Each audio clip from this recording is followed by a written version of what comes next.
Hi, I'm Steve Pleich, and I'll be your host for this evening's program on Voices from the Village. Tonight we'll be discussing our national prison system, prison reform, the prison industrial complex, and the movement to abolish the prison system altogether, led by the local activist group Sinbaras. A number of questions are raised on the face of any discussion concerning our national prison system. Among these questions are, why our country imprisons a greater percentage of its citizens than any country in the world? Why Black Americans, who comprise 12% of the population, compose 40% of all prison populations?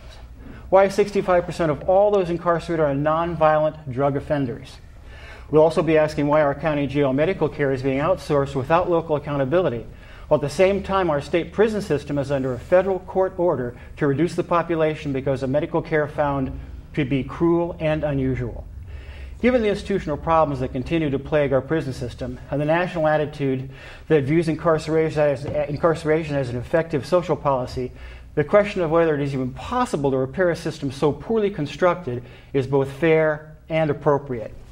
I'm pleased to have with me tonight 3 community members and activists who are at the forefront of this discussion on these issues. It's my pleasure to welcome Tosh Nguyn and Courtney Harison of Sinbaras, and Adriana from the Inside Out Writing Project. As we usually do, we went out on the street this week and asked the people of Santa Cruz what they thought about prison overcrowding, and this is what they had to say. This is Voices from the Village. We're in downtown Santa Cruz and we're asking people, what do you think we should do about the overcrowding in California's prisons? Let all the drug offenses out and put the violent offenders in. That's what I would do. I think the legalization of marijuana for recreational use would probably be the biggest simple one thing that could be done.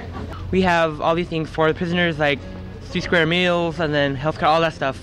So we're wasting our own money for them.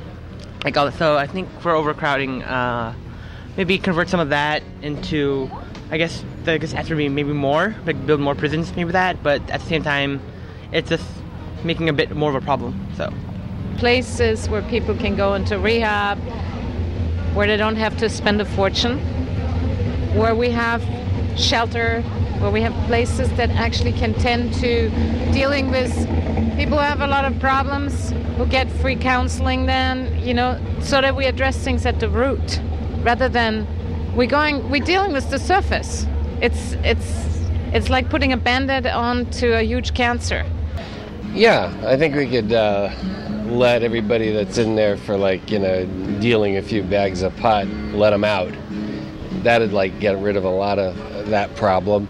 And there's a lot of other just, sort of nonviolent crime, that people have been stuck in there under the streets, 3 strikes you're out thing that are ridiculous. There's a guy that got put away for life for stealing a slice of pizza. That actually happened. I'm not making that up. And that's, BS, if you can say that on community television. Myself and other individuals that have been incarcerated for good amounts of time, we're all under the impression that if instead of locking us in a place where we're basically just going to be going to school to learn how to be better criminals, to be involved in programs that help us learn new life skills or better ourselves as people. Another thing that would really help is counseling and basically making it easier to talk to your family. Stop arresting as many people, and then there'll be less people in prison. So, maybe we need to ask why we're arresting people and if these people are actually a threat to our society, or maybe a large majority of them are simply people who are using harmless substances that are classified as dangerous drugs by the federal government.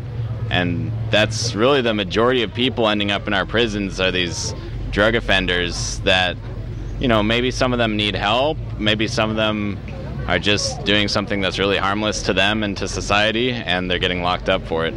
That's what people had to say today in Santa Cruz. Back to you in the studio. The people of Santa Cruz are both knowledgeable and opinionated. I'll remind our viewers that this is a live call-in show, so you can reach us and any of the panelists at 425-8844. You know, my good friend and local activist Paul Gershowitz, whose birthday it is today, tells me that the revolution will not be televised. I think we're going to put that notion to the test this evening. Adriana, tell us a little bit about yourself and how you got involved in these issues that we're talking about this evening. First off, I just want to mention that I am a recovering drug addict. That is a lot of my main influence for being very vocal in prison issues, considering a lot of people who are incarcerated are drug offenders, and I do not believe that they should be incarcerated. I moved to Santa Cruz about 3 years ago to get sober and had the opportunity to attend the community college here. Took some sociology classes and just ate it up. I was so hungry and just needed that knowledge. And now I believe that it's my duty and my obligation to give that back and to keep working in the community. So. Okay. And you make an excellent point. As I mentioned in the intro, roughly 65% of all prisoners in our prisons are nonviolent drug offenders, and they're simply being warehoused there. Courtney, tell us a little bit about yourself and your involvement with the prison issues and kind of how you got started with this. Yeah, my introduction to social justice was actually coming to the university and getting involved in the student movement against fee hikes and the budget cuts. And my involvement with prison abolition happened because I was arrested at a demonstration and then at a second one a year later. But it was that experience, that very short stay in jail, that made me come out and sort of not only rethink the existence of prisons, but the connections between that and education and all social services and economic and social issues. So I came out of it thinking, wow, who would I ever want to send there? No matter what they did or what I was trying to fix, what would better the situation would never be to put them in that very violent place. And I know we were talking before the show began about being incarcerated and what a profound and disempowering experience that can be, and something surely that no one should be subjected to. Tosh, Nguyn, you give us a little background about yourself and your involvement with that. My involvement with Sin Barras originally began kind of at the same time as Courtney. We were both arrested at a political demonstration. I've been arrested several times after, but at this particular one, I was isolated because I identified as a queer person, so I didn't get a phone call, I didn't get any water, I was never checked on, there was no windows, and I was only there overnight, but I realized that this is not how I felt. Terrible for being a queer person. I felt very shameful, and I also felt incredibly ashamed for advocating for public education, advocating for things that we all deserve. So I was very confused and perplexed afterwards, and there was a debriefing meeting afterwards where all of those who were arrested for that demonstration gathered, and that's kind of where abolition and community building and community organizing, that was the seed for me. And of course, one of the things that has given rise to our discussion and the concerns that we have is really the development of this prison industrial complex. And that's something that's very real in our society today. Tosh, will stay with you. How does Sin Barras view that, and what are you doing in terms of addressing the rise of this incredibly large and powerful prison industrial complex? Yeah, well, what we mainly do is we try to seek out connections with those who have been incarcerated, those who have been impacted, so children of parents who have been incarcerated. We have several members in Sin Barras who haven't been inside but have felt the effects of what it's like being in a broken family. Also those who are on the line of getting funneled into the prison system because they were poor, they're houseless, they have nowhere to stay, those who are addicted to drugs. So we try to find the common thread, and we gather all of these experiences, which in itself is a form of resistance, and it builds community because now we're all supporting one another, right? And Courtney, I've heard you speak at several of the rallies and events, and particularly about that the prison industrial complex really doesn't solve any social or economic problems. Can you speak a little more to that? Yeah, I mean, I think, one thing that people point out a lot is that the majority of people who are incarcerated for victimless or nonviolent crimes. So if we look at the context of people's lives and the reasons why they're committing crimes, rather than thinking through this binary of us and them, there's good people and there's bad people. If we just put the bad people away, the good people will be safe. And we look at why people are committing crimes. A lot of it has to do with survival, whether that's feeding their kids, feeding themselves, like making their payments on their house or whatever it is. And look at kind of the root problems in the context of people's everyday lives, then we wouldn't be having to funnel people into the prison system. And we would look to different solutions. It would really open up a lot of doors. So we could be funding drug treatment. We can ensure that people have food security and housing security, rather than thinking we need to build a new jail because there's just more and more criminals. And Adriana, your thoughts about the prison industrial complex generally, and maybe how it impacts people who are challenged by drug addiction or challenged by alcoholism or challenged by mental health issues? Well, I think one of the best things that I'm able to do and one of the places that I'm able to come from is I get to see the prison industrial complex very directly. Unlike a lot of people, I work for an organization called the Inside Out Writing Project, and we go into the jail. We have one men's unit and one women's unit, and we facilitate writing workshops with them. The idea is to bring their work out into the community, to blur those lines between inside and outside. So I get to see that. I get to go in and spend quality time with these people who have become very much my family. And I am able to see that most of these, I work with the men now, most of the men know each other from foster care. They know each other from the juvenile system.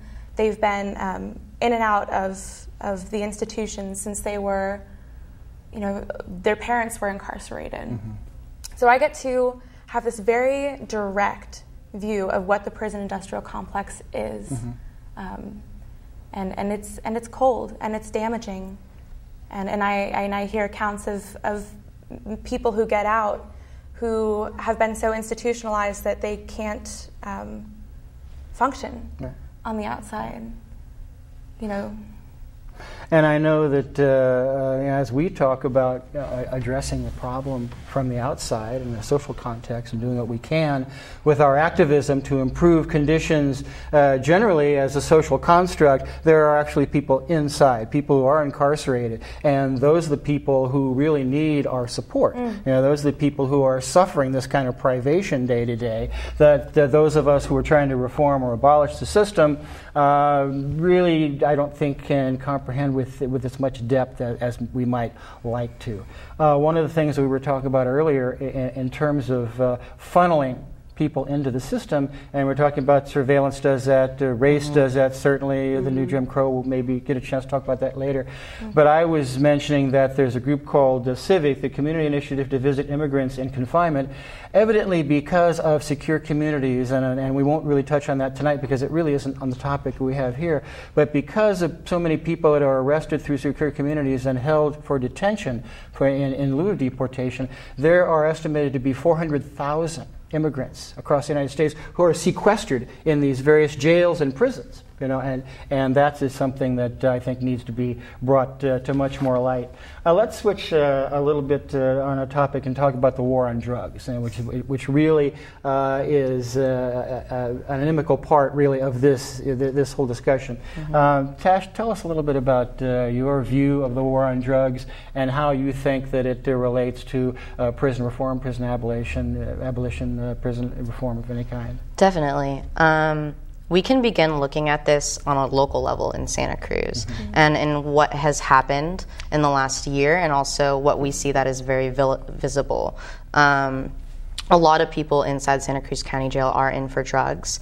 And in the last year and a half, the Santa Cruz County Board of Supervisors voted to replace the medical treatment center with a private contracted out group out of Monterey Bay, actually, called California Forensics Medical Group.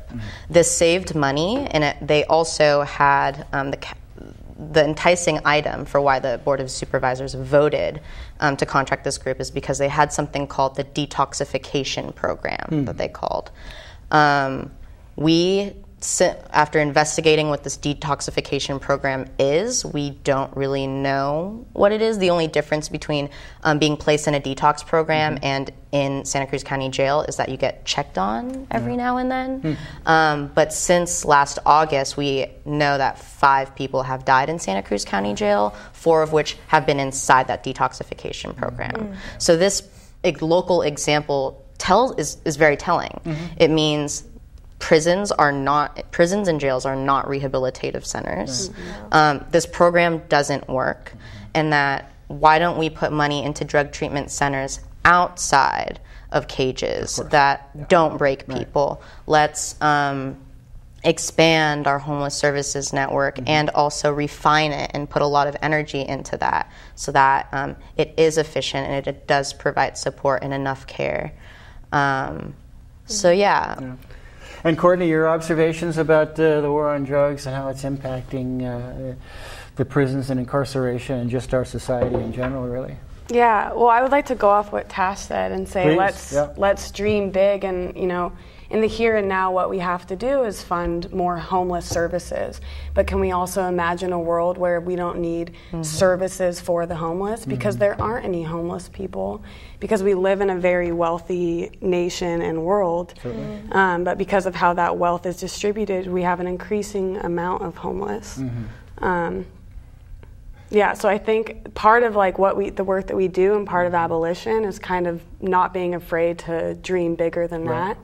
While of course we have to look at concrete steps of what we can do here and now, because I think that homelessness relates very much to poverty, relates very much to drugs, relates very much to why people find themselves in situations where they have to sell drugs to survive.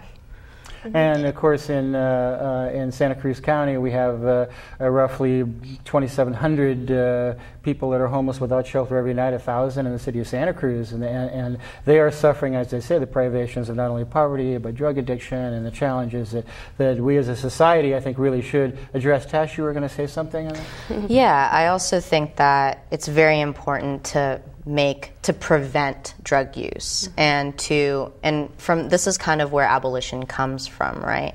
So if we are going to eliminate prisons, before we even start thinking about that, we need to incorporate abolition into our everyday, and that means making connections, support single mothers, support all different types of family, provide child care everywhere, all of the time, so that those of us who are struggling to survive or go insane don't have to turn to drugs, and their children don't have to turn to drugs.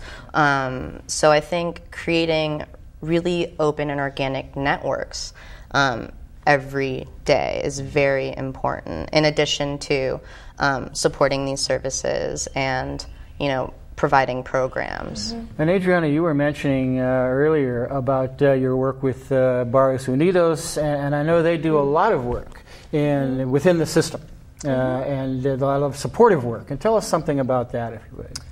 Well, one of the things that I love about Barrios Unidos is that they provide services that are based upon spiritual principles and also cultural awareness and being tied to your roots. And that's one great thing about prison abolition for me, is that you're able to see a person as this whole being and this whole thing. And BU is very good at that, is recognizing someone's history, someone's culture, and providing them an outlet for some sort of academia. They have a prison correspondence program where people who are incarcerated all over nationally are able to write in and request academic information, legal resources, spiritual advice, all of these different things, artwork. And that, again, that's prison abolition, right? That's treating someone as this whole being with a past, a present, and a future, and all of that in between. And it's interesting that as we go through past, present, and future administrations in the California governorship, they create policies that, well, we're going to just put people away because society just doesn't want to see its offenders anymore. Mm-hmm. No, this time we're going to rehabilitate them so they won't be recidivist. And so it shifts back and forth, and by the time you get any traction on one new policy, then a new administration comes in and rescinds that policy and starts another one. I mentioned in my introduction the stats that I used about 40% of the prison population being African American, and they comprise 12% of the American population. That is from, as you know, a movie called The House I Live In, which talks about the war on drugs and how the war on drugs and the prison industrial complex kind of have fed one another. And that's kind of where we are in terms of that. And it really has, in my opinion, and really it's your opinions as panelists that matters to me more, frankly, but I will tell you that I believe that that's created a new Jim Crow, where I think that it has shackled and held down an entirely new generation of black Americans. And the only thing we can do is shift the paradigm from, 2/3 of the money we spend in enforcement and a third on rehabilitation, shift that around. Shift that around to 2/3 for support and rehabilitation and a third on enforcement. I think we will be making some progress in that respect. Do you have any thoughts about that, Tosh? On switching the... Yeah, the paradigm. Yeah, definitely. It's like I said before, that is exactly what abolition is all about. Mm-hmm. It's about preventing. It's about, we may not even need law enforcement. We can be very accountable and caring towards one another. Mm-hmm. And the war on drugs to me is kind of like the war on poverty. It's like this mask behind racism and sexism and genderism. It takes all of the isms and norms and literally makes people disappear. It also is the reason behind a lot of this war on immigration and what's happening with this, the way in which the media spouts all of this very skewed information about, the war on drugs in Mexico and how we have to tighten our borders and detain those who don't have documents for indefinite amount of time, right? And it's also the driving force behind why it's okay for us to build more prisons, why it's okay for there to be a labor force in prisons, right? And that same thing is the same reason why we see the women's population in California growing the fastest. Yeah. Courtney, your thoughts about the really very rapid growth of female incarcerees? Yeah, I think that I try to bring up women, and not only women, but transgendered people every time I talk about prisons, because we tend to not always think of them as related issues. No. People might talk about violence against women or sexual and gender violence, and then they talk about prison issues as if they're separate. So women are the fastest growing prison population. And what was do you remember the statistic you recently gave? It was almost like 600% in the last, I think it was like 20 to 25 years. But you have the most overcrowded women's prison in Chowchilla, California, just 3 hours east of here. And it's almost 200% capacity. Yeah, and I think when we think about prisoners, it's kind of male is the norm. That's kind of who we picture in our head. It's the first that we talk about. And when that really becomes a problem for me is that when we're talking about agency and resistance that prisoners are capable of and exercise every day, even while living in cages, we don't really think about women. And this is where a kind of view of the feminine as being passive and docile plays right into the prison industrial complex. So I think it's really important to look at those stories of women and also look at why are so many women ending up in prison. If women are in there for violent crimes, which most of them aren't, but I do think it's important to look at violent crimes too, is because of defending themselves against a batterer or abusive partner. Well, let's talk about prisoners for a minute. I know that you and Simbaras have been very much involved with the hunger strikes going on across the prison system for better conditions and trying to abolish solitary confinement and things, these really dehumanizing things that have happened. And locally there have been some jail inmates who have been involved with this. Tell us a little bit about that. Yeah, so the California prison hunger strikes resumed. This wasn't the first one. These have happened many times. Resumed on July 8th with 30,000 prisoners all across the state. And what we heard from someone who had just gotten out of the county jail here in Santa Cruz a couple weeks ago was that 37 prisoners inside of the jail right down the street had joined the hunger strike. And with their own sort of spin on it or their own demands, because different jails have different kind of primary problems. And of course, if you talk to the administration about this, they'll tell you that's not happening because they don't want people outside and know that that's happening and to question the jail. But we had heard that from someone who had just gotten out. And I'll remind our viewers that it is a call-in show, so if you have a question for Tosh or Courtney or Adriana, it's 425-8844. Adriana, your thoughts about what's happening locally inside our jails and whether or not they are aware of and supportive of the hunger strikes that are going on? I know that they're aware of it. A couple weeks ago, I did an Asada Shakur teach-in with the men, and we talked a bit about the hunger strike. That was during also the Trayvon Martin ruling. So we had some conversation about that. But generally, I don't like to. There's some things that I just don't like to press often unless they bring it up. I think that the community that I've built, or that we've built, that we've all worked to build inside of the jail with one another. Is a lot more emotionally based than that, and it's a lot more, there's more vulnerability and there's more of an escape from this reality, right? And so sometimes things like whether or not they're participating in the hunger strike or what their thoughts on that are, it's sometimes it's like a null point, that what we're doing is so important also. And I know that there are 5 main points, I guess, in the statewide hunger strike. Can you give us information about that? So the first one, there's 5 core demands, and this is what they've been pushing for all along. And in 2011, when they first went on hunger strike for these 5 demands, after months and months of this ongoing hunger strike, the California Department of Corrections, I won't even say rehabilitation because that doesn't happen. All right. Actually, tell it like it is. Actually admitted that these were perfectly reasonable demands and that they would, I think this is important background, that they would implement real reform. And when they didn't, a year later, this is when the prisoners resumed their hunger strike. So the first one is to end group punishment. The prisoners are punished by the pods, the areas that they are in, and they're also punished by race, which is really hard for some people to believe. But I've heard of, a family member driving all the way to the California-Oregon border to visit their loved one and being told that the black people don't have visits today, they're on lockdown. So they want to be held individually accountable for their actions. The second is to end long-term solitary confinement.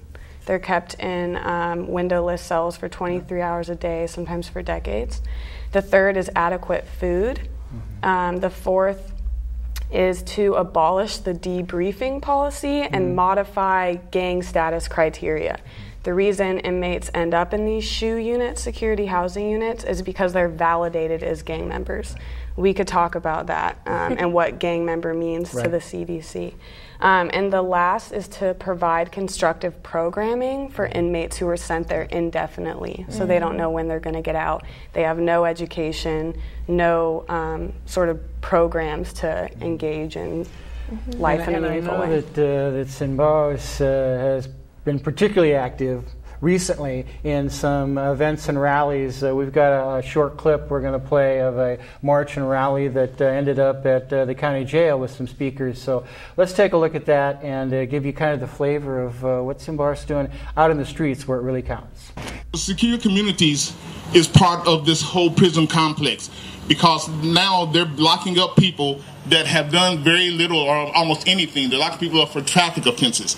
The secure communities were supposed to be only for dangerous criminals, people that already had a violent record or people that already had those tendencies. So the people that are locked up now sometimes have nothing at all to do with any kind of crime. They've been locked up for traffic offenses, been locked up for just minor, very minor offenses, and then they get turned over to the Department of Homeland Security.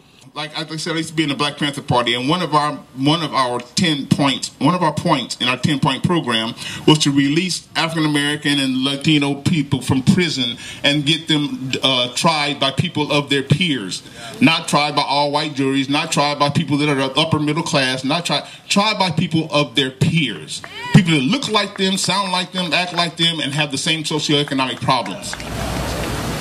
So it came clear eventually that my mom was in jail. She was in LA County jail.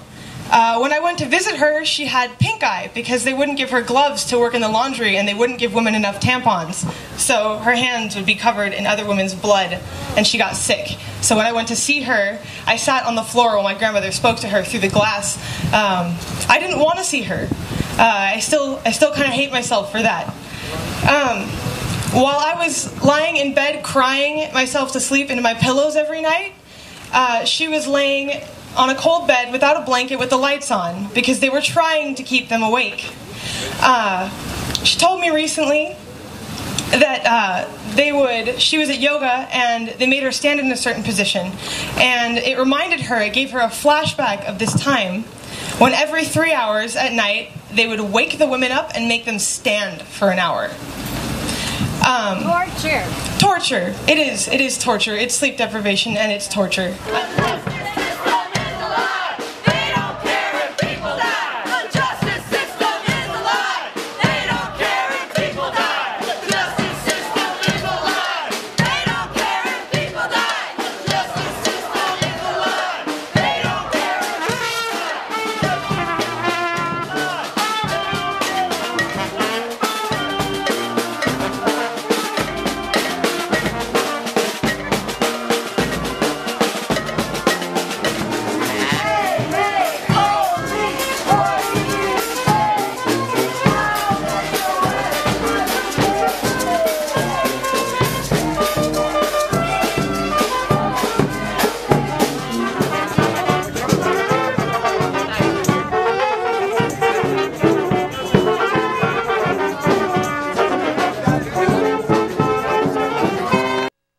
And I have been fortunate enough to be able to join you in several of these events, and they're wonderful. I don't know how that band can find the wind to march all over town and play just as strongly from the first to the last. Incredible. The website we want to put up for Simbaras, the website, you give it to us? www.sinbaras, it means without prison bars. Indeed. .wordpress.com. Okay, so great. sinbaras.wordpress. Let's spell it. Let's be real. All right. SINBARRAS.wordpress.com. We want to make sure we get that information out because this is a group that is doing things, that is out in the streets. I'm a street person, and for me, I just have to be out in the street, and make sure that people understand that there are things that we really need to talk about and really need to address. Mm-hmm. And it's not simply from a flyer or a video or something like that. And that's why I do admire and respect the work that Simbaras is doing, because they're putting their feet out in the street where their feelings are. So. Tosh, we're talking a little bit about the hunger strike generally. Give us a little bit more information about that. Yeah, so this hunger strike began and it was led by those in solitary confinement, but it was also a really great opportunity for those outside of California so there are prisoners in Pennsylvania, in Michigan, in Arizona that are not eating in support of the California prisoner hunger strike. There are also prisoners in county jails, for example. I want to use this time to celebrate an incredible victory in Contra Costa County. Prisoners went on strike. They wanted their demands have to do with adequate food, better programming, more opportunities to write with those inside. Very much a lot of demands that are important to that jail itself and that are in line with a lot of problems that are systemic in our incarcerating system. So it works. Hunger strikes work. And it's also very important for us on the outside to call Jerry Brown every single day, to look into our sheriff's department and see, is our sheriff's department planning on expanding our prisons? Or are they working towards better improving it, right? So are they building more jail beds, or are they, practicing restorative justice? And my experience actually has been, and we were talking about this earlier, that our community corrections partnership is really enlightened in that respect, that they are providing some initiatives and some programs that really help people inside to be able to transition to the outside and to stay outside, rather than some other counties. We were talking about this earlier as well. The AB 109 money is allocated by a committee in Sacramento, and that committee gives the most money to the counties that have the most prisoners, simply. And there's no oversight on that. They can use the money for whatever they want. Now, a lot of counties are just building more prison cells. Santa Cruz County is not. So we can be at least encouraged to a certain extent by that, and I hope that they will continue that policy as we move forward. And you did mention restorative justice. Adriana, you were talking about that. Tell us a little bit about restorative justice. Gladly. Restorative justice is a great alternative to incarceration, and it's been proven to work in many, many different cases. What it is it ends up being a victim-centered sort of approach, where it ends up being, instead of what law was broken, what harm was done, and where was it done, and how can it be restored. By no means is it a thing of forgiveness, because that places a lot of weight on the victim. But what it definitely does, it allows communication, it allows community building, it allows a lot more than just locking people away and leaving the victim kind of out in the cold. And I think what it also does is it treats everyone who's also incarcerated as victims too. Because I find, especially, we talked about women a little bit, and I want to throw it out there again that women who are incarcerated need to be paid attention to. A lot of them are victims of sexual violence and sexual abuse and domestic abuse. So they need to be treated as victims of trauma also. And so restorative justice allows us to do that. It allows us to give value to communities that we create, so that when rules are broken, people feel personally responsible instead of feeling left out and closed off from this, and isolated. And your observations about restorative justice, Courtney? Yeah, I mean, going on that note of sort of fostering a community of accountability, which to me, the police and prisons are very normalized for us because of shows like Law and Order and shows like Cops and Tough on Crime Politicians. But for me, it's kind of crazy when you think about it. If someone does something wrong or someone inflicts harm onto another person, which has ripple effects to the whole community, we just take that person and rip them away from the community and completely disappear them. And another way that we could rethink justice is, what if we address that person in the context of their community and what they've done wrong, and rather than put them in the most violent environment you could possibly imagine, kind of collectively address what they did, why they did it, how they're going to regain their accountability with the community, and what that looks like. And you were mentioning the hunger strike and those who have been sympathetic to that. Our good friend Jen Laskin sent out a message on Facebook, said that she had been fasting for the hunger strike, and it's a great supporter of these kind of causes. And it occurred to me when you were talking about ripping people out of their community and stuff, it starts when you're young. When you have this direct file system, which we have in California, where youth, juveniles, can be tried in adult courts. And they are tried by means of identifying them as gang members, as members of some other undesirable group that must be separated from society. So direct files, you're starting these people young. And why are we doing that? You have any observations about direct files, Tosh, at all? Definitely. I mean, I think this is when we study and when we look at, you don't even have to study it. You can see it in all public school systems across locally and across the nation. We see schools shutting down everywhere. We see education dropping as students. I feel like I'm paying more for less, while I see the prison system and surveillance increasing. There are more cops on the streets more than ever.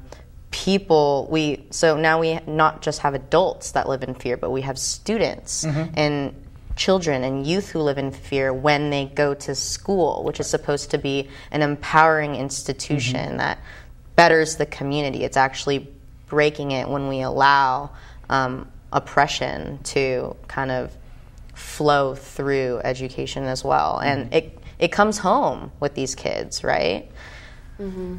Well, and SCORE just recently, and Jen Laskin was really the person who got this done. We had 2 screenings of Juvies, and this Juvies, as you know, was a film that was made by 5 juveniles while they're incarcerated in the Los Angeles County Juvenile Hall, who were all being tried as adults. And what SCORE did with Juvies and what Jen did, was say, well, we need to do more than just show this film. We need to have a Santa Cruz community support group along with that. And that's exactly what you did. So what we're talking about in creating a supportive system, is really what we need to do. And then, we can talk about answer the hard questions, talk about the hard issues. I think what's really important is that, like, as we organize and as we seek community involvement and engagement, we have to do it in a non-hierarchical way that includes. You're talking about Occupy Santa Cruz? Exactly. It's multi-generational. It includes youth, and it also studies the way in which a lot of activist groups are led by youth, right? We have to let those who have been impacted by the prison, impacted by oppression, people who are struggling to survive, they are the leaders of this movement of every age. And that's how it sustains, and that's how we have to allow it to flourish and grow. Courtney, your observations about that? About which part? That was about this, about the juvenile part of it, the juvies, the need for support, and that, before they get to the point where they're adult offenders. Yeah, I mean, I think that looking at it through the lens of gang validation is really important and useful, because we can look at gang injunctions that are happening in communities of color and how that already sort of sets people up on this track to likely end up in prison. And the way I think about it is the high school I went to looks like a community college. But I have friends that went to a high school where they go through metal detectors every day, and they don't have a counselor, they have a security guard and cops.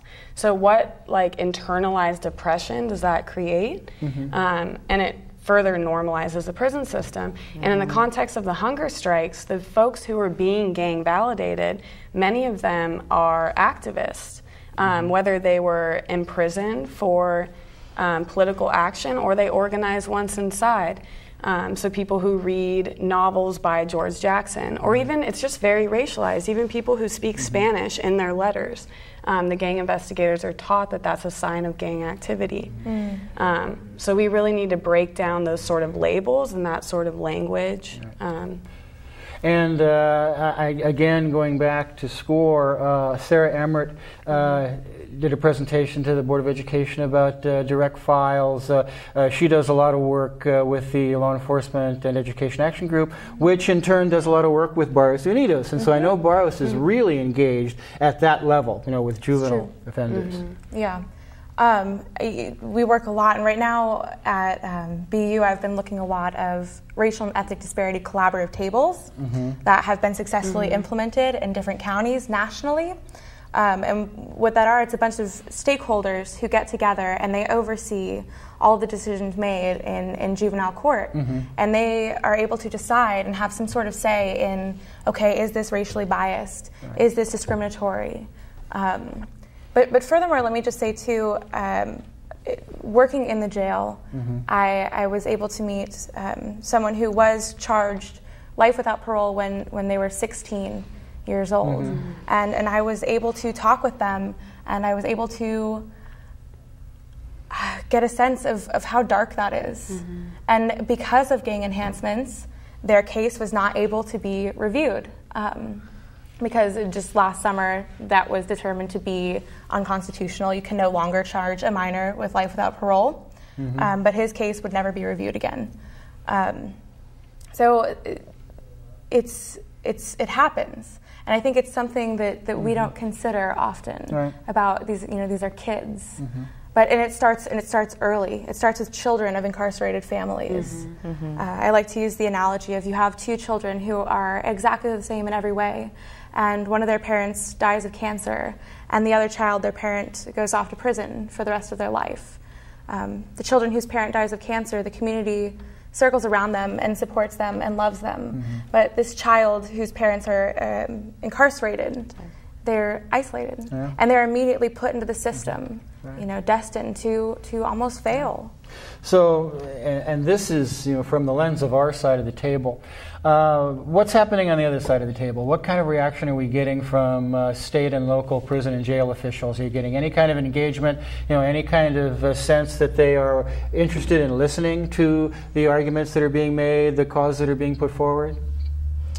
We have a lot that's happening legislatively. We have the governor that refuses to even accept that there's a hunger strike occurring in his own state, where 30,000 people, one that 30,000 people are involved in. We have also giant pots of money that are supposed to solve overcrowding. This is called AB 109. And we also have federal judges that have, that are scorning Jerry Brown to solve overcrowding so that he can provide adequate medical care. But what is happening, we see some jails, several jails in certain counties using that money to better their programs. And we see many, like Run right here in Redwood City, building a brand new jail. Monterey, building another brand new jail. San Francisco, their jail is called the Hall of Justice. I like to call it the Hall of Injustice. They're going to tear it down. They're going to tear it down and build 800 more beds. And once you have more beds, you're going to fill them. But we also have legislation, a lot of support that's going through the state and assembly right now to tomorrow, stopping in Sacramento to stop sterilizing women, to end tubal ligations at women facilities. We have a lot of work that are happening with students on ending the school to prison pipeline, and we have there's a lot of legislation led by Tom Amiano, who's a state representative, to reduce racial discrimination, to better conditions of those inside. So there's a lot of things, and you just have to look it up, and you can also you don't have to, you can find them on our website, actually. And how about, Courtney, how about Phil Wowak or Mike Carter, any of the people associated with our local jail? Are you getting any kind of engagement, any kind of cooperation of any kind from them? Or are they just sitting back and saying, well, we've got the power and you're going to have to try to do something about that? Well, we haven't been able to have much communication with them yet, but there's so much work to be done, and we've kind of gone through some phases of shifting gears. So what we were initially focusing on these past few months was just making visible that we have a jail down the street, that people are dying in it, because that in and of itself is like something you have to kind of shake people, especially in Santa Cruz, injustice is happening right here. And I think being in the streets, like you said, is something we really wanted to be doing and working on the community level and not just speaking with officials and kind of trying to push them, though that is really important work. But we wanted to be a grassroots group that's kind of out in the streets, able to do that without restriction. That's really one of the things that I have appreciated about Symboris. Not only is it a younger demographic that's really leading the charge on this, and you'll see in Santa Cruz, if you've been around, and I haven't been around for 100 years like some folks, but there are a lot of progressives in town who are in their 50s and 60s, who are still just as committed and still just as enthusiastic about the work that needs to be done, but don't have the energy to see that commitment through. And not only do you have the younger demographic and that energy, but you have a plan. You're talking about, well, we have work to do. That's you don't often hear that in organizations that are extremely passionate or they're very, very focused on one particular issue. They said, well, we have work to do before we can reach this point. And I think that really bodes well for the success of Symboris itself. I've always thought that it's so important to have people in the streets, to have people aware that you're doing these things. And as we saw in the clip, and as you've done many times before, you're there, to let people know that this is happening. You are planning more of these kinds of events. You're pushing forward with this kind of a plan.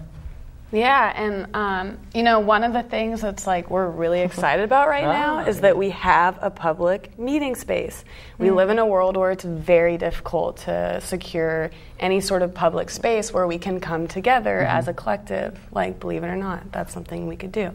So we finally got a spot for that. So even that, a lot of labor went into finding a space and negotiating. We're cooking a monthly meal for houseless folks in exchange for this space.